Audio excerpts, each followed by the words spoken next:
మనం పోపు అంతా చల్లగా అయ్యాక కదా వేస్తాము, చిన్ని గోరువెచ్చగా ఉన్నప్పుడు వేస్తాము, అందుకని అది పెద్ద ఆగక్కర్లేదు.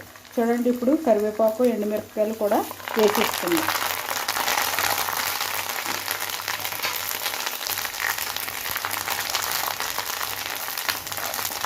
అంతే, ఇంకా స్టవ్ ఆఫ్ చేసేస్తున్నాను.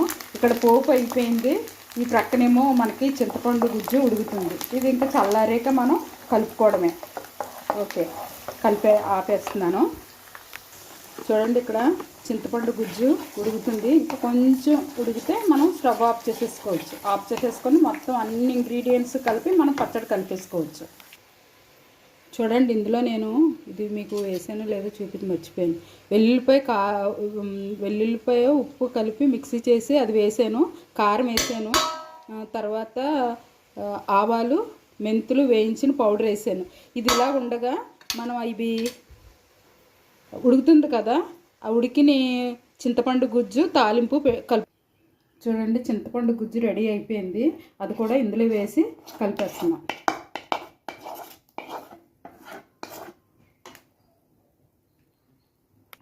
చింతపండు గుజ్జు వేసాం కదా, అలాగే పోపు మనం పెట్టుకున్న పోపు కూడా ఇందులో వేసి మనం కలిపేసుకుందాం. చాలా నెమ్మదిగా కలపాలండి, ఎందుకంటే ములక్కాయ ముక్కలు విరిగిపోకుండా మనం జాగ్రత్తగా కలుపుకుంటే పచ్చడి రెడీ అయిపోయినట్టే. మీరు ఇది చేసి దీనికి ఇలాగ చేసుకోండి, చాలా టేస్ట్గా ఉంటుంది, చాలా కాలం నిల్వ ఉంటుంది. మనం జాగ్రత్తగా వాడుకుంటే సంవత్సరం పొడుగుని వాడుకోవచ్చు. అంటే ఇంత కొంచెం సంవత్సరం పొడుగుని వాడుతుంటే పచ్చళ్ళు అలాగూ ఎక్కువ తినట్లేదు కదా, ఇది ఐటెంకి ఒకటి చేయాలని అలా చేస్తున్నాను. ఓకేనండి, ఇలా మీరు చూడండి. ఇది ఇంకా నేను కలిపాక ఇది వెళ్ళంతా ఇలా ఉంచేసి రేపు మనం వాడుకుంటేది చాలా బాగుంటుంది. ఇప్పుడు ఏమన్నా ఉప్పు కారాలు ఏమన్నా తక్కువైతే మళ్ళీ ఇవి మనం వేసుకోవచ్చు. ఇది డిష్ అవుట్ చేసి నేను చూపిస్తాను. చూడండి, ఎంతో టేస్టీ అయినా ములక్కాయ పచ్చడి రెడీ అయిపోయింది.